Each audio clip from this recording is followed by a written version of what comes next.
put a few $100,000 in that. It's like an email marketing company. It's got nothing to do with real estate. I put a lot of money into crypto, the biggest investment I've ever made in my life into cryptos. Real estate in their portfolio. Number one way I think people become millionaires. Exactly. Right? I was like, yeah. Look, pull in the spot. Ooh, watch how I drop. Believe it or not, this isn't all that I got. They told me to rock, that's not how I rock. Now I gotta pop Madonna. Trading my traumas for commas. Hey guys, welcome to the Flip Lab. Today I'm joined with Austin Rutherford. Just landed in Phoenix from Ohio. Tell the people who you are and how'd you get into real estate? Yeah, no, absolutely excited to be here. Thank you for hitting me up. This is awesome. But yeah, I'm born and raised in Columbus, Ohio. I actually lived out here for a year to play basketball. That was my dream, to go to the NBA. Things didn't really work out. So then fell in love with the business of real estate. I read a book called Think and Grow Rich when I was 19 years old. Opened up my mind to the possibilities of making money. And then I don't know if this is true or not, but I read somewhere it said 90% of all people who file a tax return with $1 million or more on it had real estate in their portfolio. Number one way I think people become millionaires. Exactly. Right? I was like, estate. That's it. I'm good. I'm sold. So I bought like every book I could buy to like just learn real estate. Ended up moving back to Ohio and then bought my first rental property when I was 20 years old. So, did that 7 years ago, flipped my first house at 22. And now, we're a few hundred houses deep now. Yeah, so you're like 27 now, right? Yep. So I was reading a little bit about you, and I was checking out your YouTube, and I saw it seemed like you've been hustling since you were in diapers. You were like going to garage sales, you're flipping kind of anything and everything. So what do you think kind of sparked that in you to start flipping stuff? Yeah, I mean, I've always just liked money. I think it's something a lot of people are born with. They just have the hustle. A lot of people are born for 9 to 5, and a lot of people like aren't. Right. So just growing up, like I always just wanted money. I liked winning. I liked being able to, go out to eat when I wanted to go out to eat, buy the cars that I wanted to buy. So I just always looked for ways to find to make money. From shoveling dry. Ohio is really cold. It snows a lot. So every morning when it snowed, I'd have to beat the neighborhood kids out to shovel the most driveways, because if you're not out and somebody else shovels it, you're not getting paid. It was like that in Jersey too. Yeah, yep. So hit up all my boys, and every morning went out and shoveled. I had cut grass in the neighborhood. I cut it. Had some of my friends cut it. Flipped candy in high school. I got called into the principal's office for selling drugs. I was like, it's not drugs, it's candy, I promise. Buckeye necklaces, just everything. It's just trying to, I don't know what it was though. It was just wanting to make money and, win, quote unquote, Yeah. No, I mean, it makes a lot of sense. You just kind of, I feel like some people are just born with that, right? Yeah. They're just like born to be their own boss. It's interesting though that you had that mindset, and then it sounds like you still did decide to go to college. Yeah. What was your thought process behind that? Because I think a lot of people that are watching, they probably do have that mindset, and that's probably why they're on YouTube and like trying to figure out, how can I get into real estate? How can I make my own money? So if you're watching and you're kind of in high school and you have that mindset, what were you kind of thinking at the time, and now looking back at it? For sure. No, I love this question, because I grew up in the home where you would go to school, you get A's and B's. If you got a C, you got in trouble. You go to college, you graduate, you get a degree, and you go work a job, and you work a job for 20, 30, 40 years until, work your way up the ladder, right? Right. And that's how I was growing up, and I promised my mother I'd always get my degree. So when I fell in love with, real estate, I still had that promise to my mom. So it was something I did for them, which a lot of people get caught up in, but they never break out of that. Luckily, I was able to break out of that, but people do things in life for other people, for their friends, for their family, for their teachers, for whatever it is. You're doing things for other people, and you can't do that. So that's how I started, going to school for other people. Flipped my second house within about a 90-day period, being in college, made $150,000 in profit, and I was like, hey, Ma, I'm not going back to school. And she followed the whole, process. I lived with her, while doing that. So she just smiled. She's like, I wouldn't expect anything different. So, I went because it was a promise to my mom.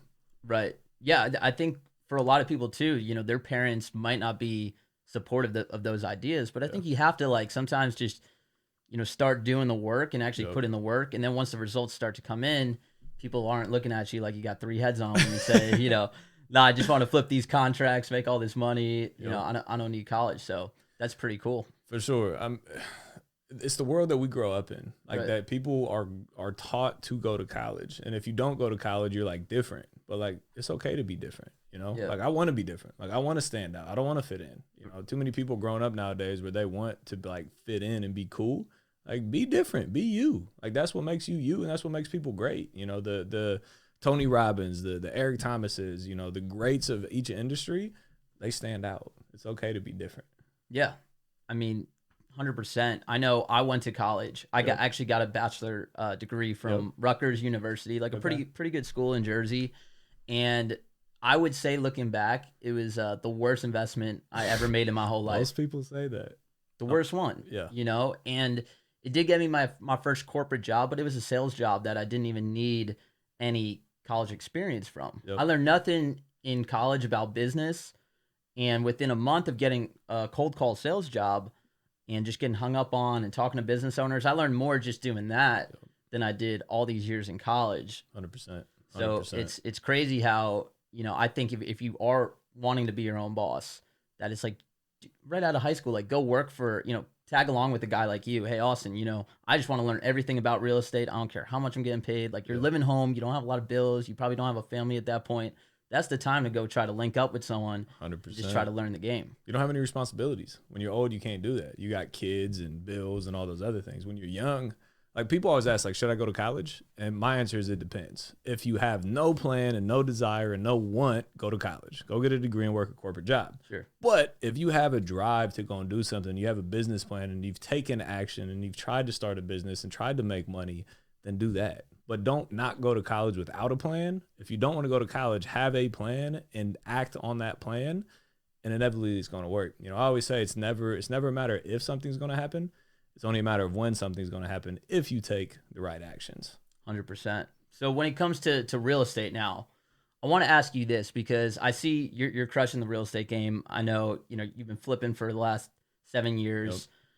Yep. If someone, I hear a lot of people, like, they try to look for excuses of why they're not getting into real estate. Oh, I don't have money. I have a family. I have this. Yep. So knowing what you know, if I took everything away from you, all your money, your following, take everything away from you, and I drop you on a park bench in any city in the United States, do you think in the first 30 days of being there that you would be able to make money in real estate? Absolutely, 100%. How? Without a doubt. So the no money, no relationships, no nothing, just what you have in your brain. Yep. So I would hit the streets. I would, you know, walk for dollars if I didn't have any money, but ideally drive for dollars. You know, go there and then get the addresses of houses that need work, skip trace them, and then go to local RIAs, local Real Estate Investor Association meetups, or anything or Facebook groups or anything where real estate investors collaborate at. And then take those opportunities from the deals that, you know, you drive for dollars and present them to, you know, people that are already in the industry. You know, too many people. I got a message yesterday. They're like, how much money do I need to get a deal? I was like, what do you mean? He's like, how much money do I need to spend to get a deal? I was like, you don't need to spend any. Like, you know, there's ways of getting deals from networking, from driving for dollars, from making a few phone calls. Again, that's not 100% guaranteed. Yeah. But you don't have to spend $20,000 a month to get a deal. Like, there's way simpler ways of doing that. I was just saying, one of my friends who was getting into wholesaling out here in Phoenix. Mm-hmm. You guys don't know, Phoenix is probably one of the hottest markets in the entire country. Yeah. Super competitive, bunch of all-stars out here, right? All competing for the same deals. Yep. My friend, he went on Craigslist. Popped a deal.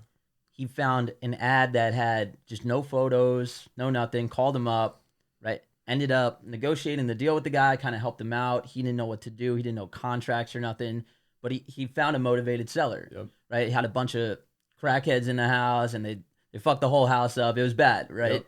And he brought me over to the appointment. I kind of like handled the negotiations.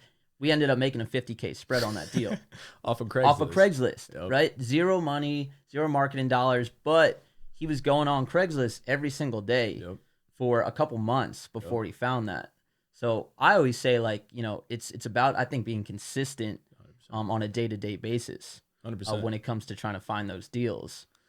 People try to overcomplicate this. You can overcomplicate the system to a point where it's too complicated to make money. You know, people all talk about these massive CRMs and these full-blown marketing streams and campaigns. Automate everything. Yeah, like then you miss money. You overcomplicate the system. Like the simplest things is how people make money. You know, going to Craigslist, calling Fizbos on Zillow. Like nobody does that stuff because like I know I didn't. Like you know, I just spend money and then deals come in.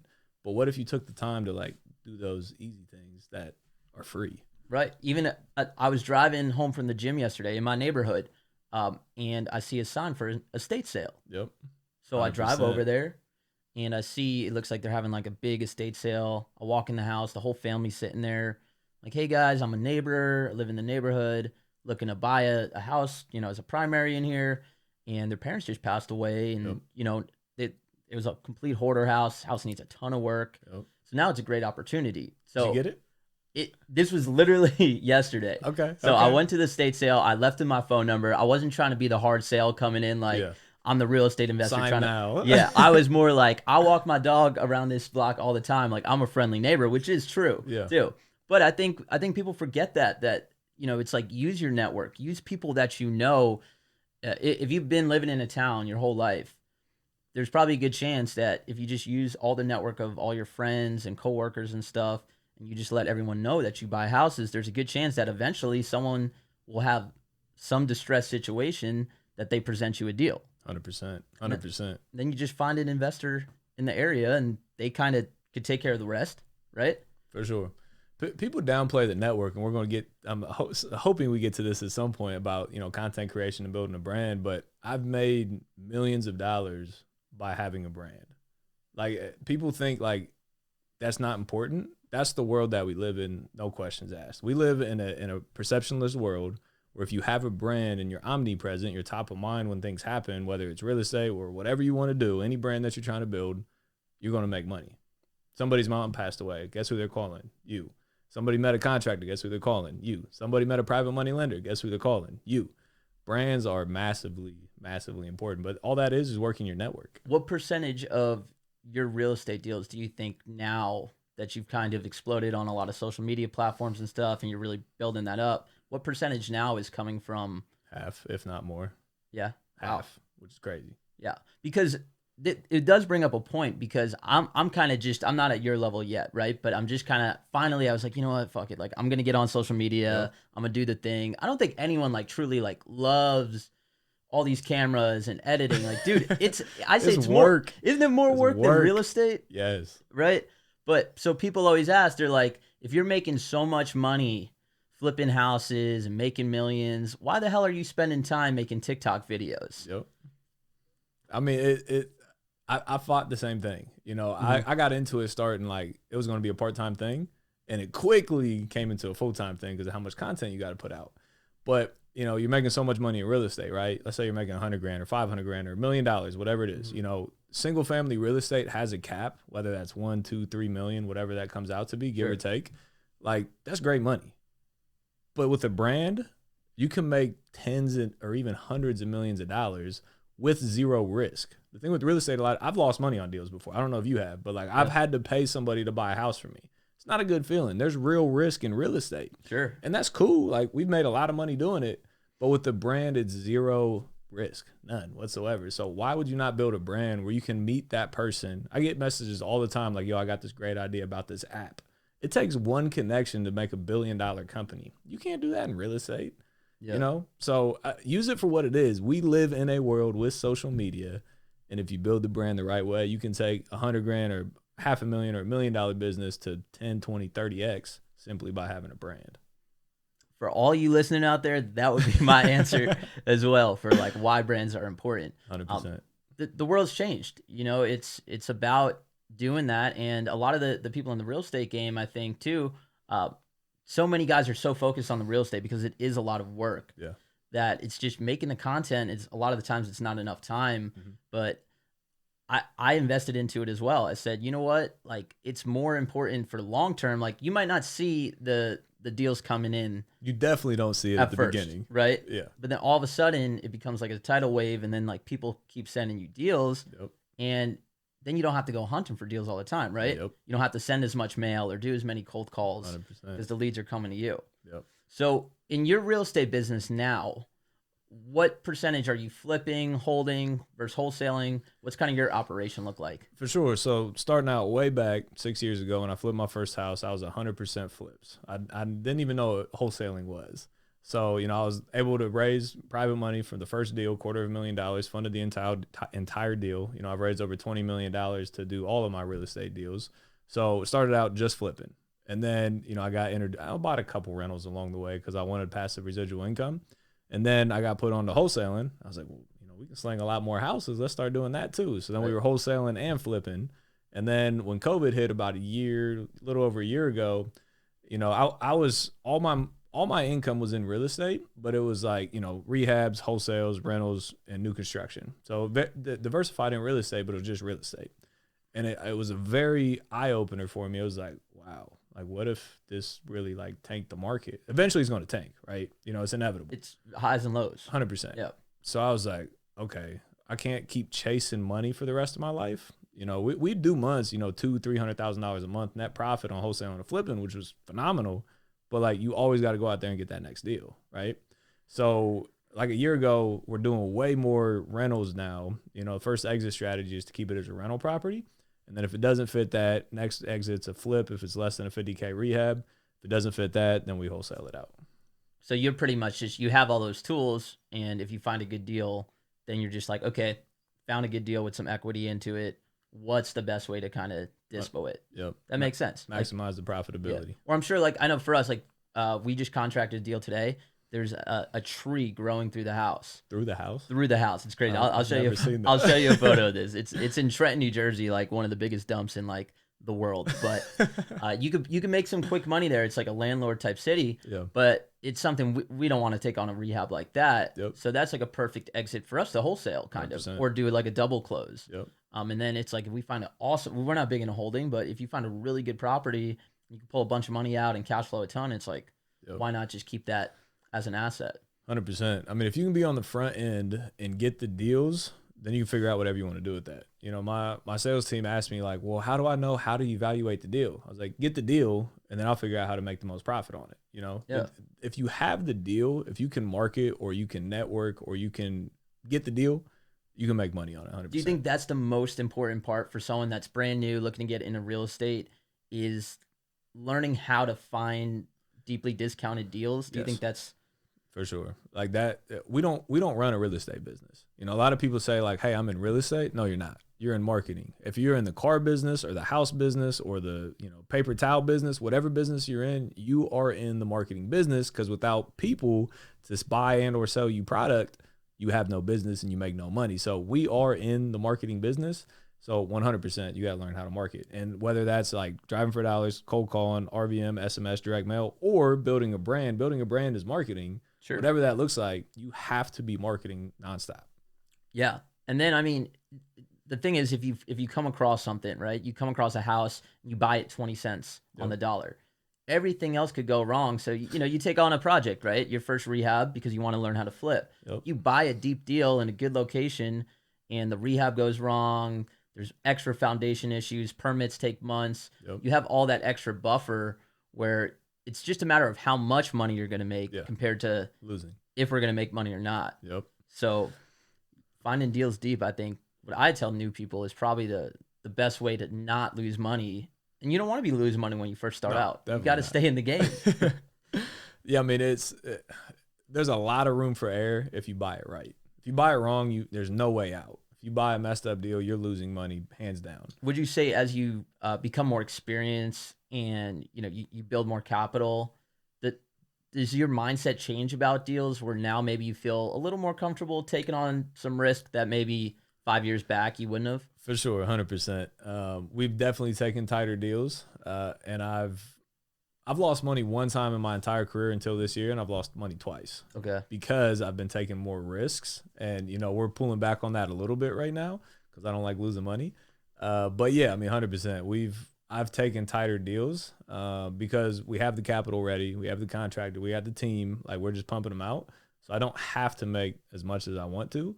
But again, from personal experience from losing money, you still got to make sure it's a good enough deal. Yeah, because things do go wrong. We've never lost money on a deal yet, but me and my partner were talking of you know, maybe we should take on more deals. Like maybe we're buying too conservatively for the point that we're at now, if like we're never ever losing. Yeah. Do you find in this market right now, it's obviously extremely seller's market here in, you know, April of 2021, everywhere, whether you're in Phoenix, New Jersey, Ohio. Yep. Are you taking on those deals because it's kind of harder to find deals right now because of how much of a seller's market? That's part of it for sure. That definitely plays a part. I mean, the last year is when we started pushing more deals. So, I mean, that's during COVID, during the seller's market. So, yeah, probably. And I know you were saying, so real estate, that's how you've been making most of your money. Yep. That's kind of what you've been focused on. I was seeing, I think on YouTube, I saw, it sounded like you were talking about some other investments now too. Maybe getting into crypto, stocks. Like, what's your thought process on diversifying, and when should you start even thinking about diversifying before you become, I'm a real estate investor, crypto, Forex guy, and now you're doing all these things, but you haven't made a lot of money in any of them. 100%. So I've always saw this picture. It's like a circle and like 10 arms coming out of it, and they're all like that big, versus a circle with one arm coming out of it and it's like this big.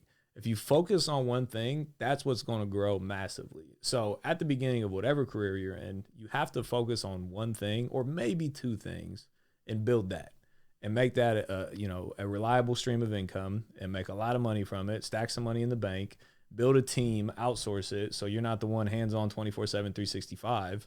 And then at that point, that's when you can start diversifying. So for me, that point was March of 2020. When COVID hit, I was like, oh, wow, like this just got real. It could get very real if things went south.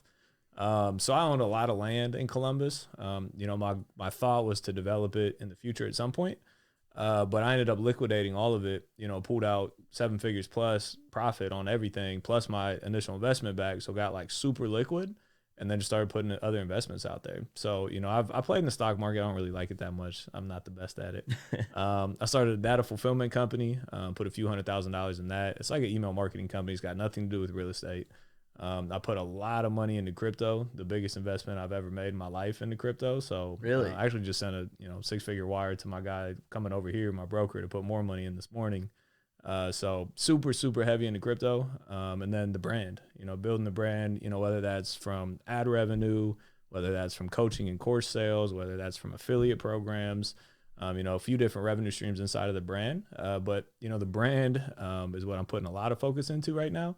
And then I'm studying crypto a lot too. I'm a huge believer inside of crypto. Why is that? A lot of real estate guys seem to not love crypto. I know me personally, I was in Bitcoin a little bit, like 2013, 2014. Nice. I still probably own like a couple thousand worth, but I don't know. I'm just not fully sold, and maybe I don't have the stomach for it compared to real estate. That's kind of, I know I'm making money on a deal, and this shit's up and down. What kind of made you, after all these years, finally be like, you know what? I want to invest a lot of money into it. So I can go down a huge rabbit hole. I mean, I watch hours a day on crypto right now. Like I'm learning a lot on it. But the thing that got me in it last October, November, a buddy of mine told me about it, and then I went home and researched Bitcoin. And when you research Bitcoin, what's the most hard to come by asset in the world right now is gold. That's why it's so valuable, right? Mm-hmm. But nobody knows how much gold is truly left. We could never hit another gold mine ever, and then gold would skyrocket. Or we could hit the biggest gold mine in the world, and gold would go down because supply went up. Right. So it's the most limited asset in the world. The only thing that's more limited than that is Bitcoin. The supply of Bitcoin will never change. So if they're talking about an asset, and it's the only thing that's more limited than gold, I was like, all right, I believe in that. So I started putting money in that, and then I continued to learn, and I got a lot of money in different altcoins because of different use cases. But just like building a brand, I think eyeballs is the future currency.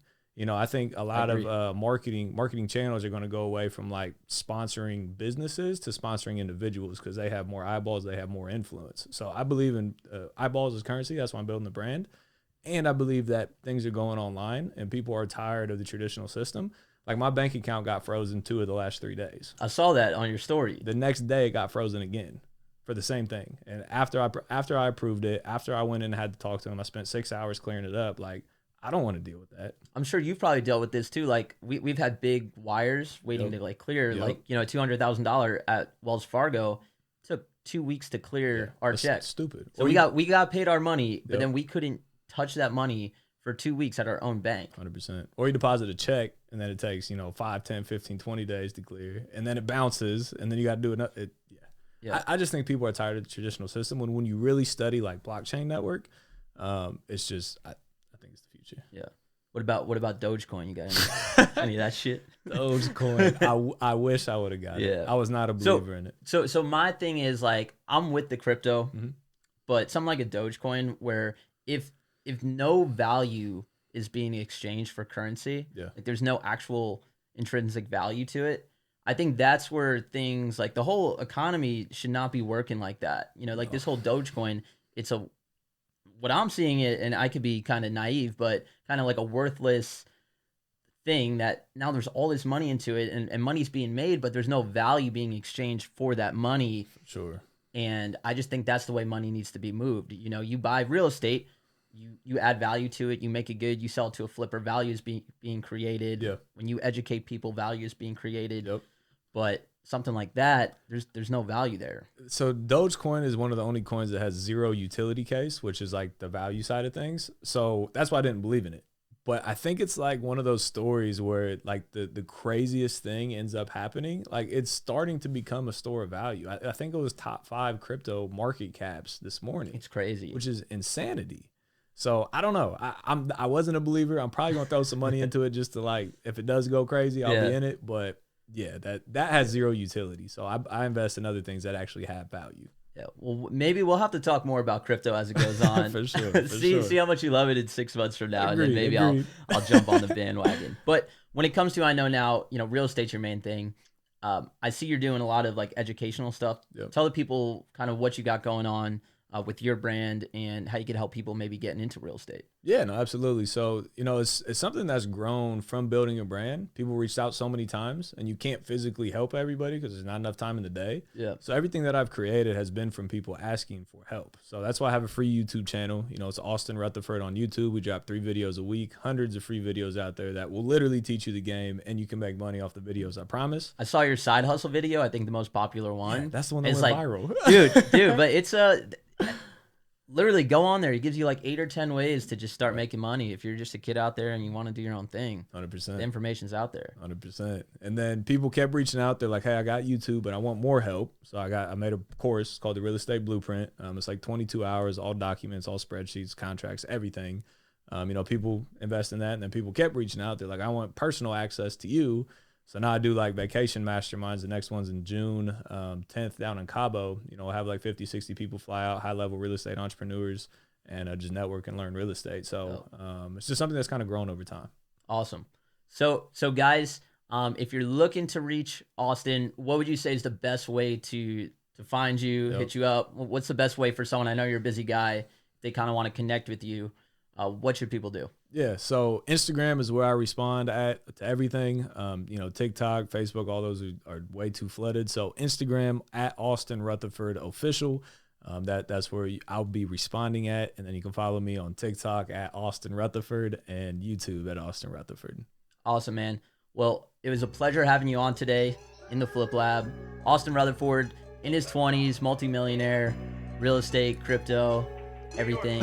Just killing the game, man. Love it. I appreciate you having me on, brother. Enjoy your time in Phoenix. Pulling the spot. All right, see you. Watch how I drop. Believe it or not, this isn't all that I got. They told me to rock.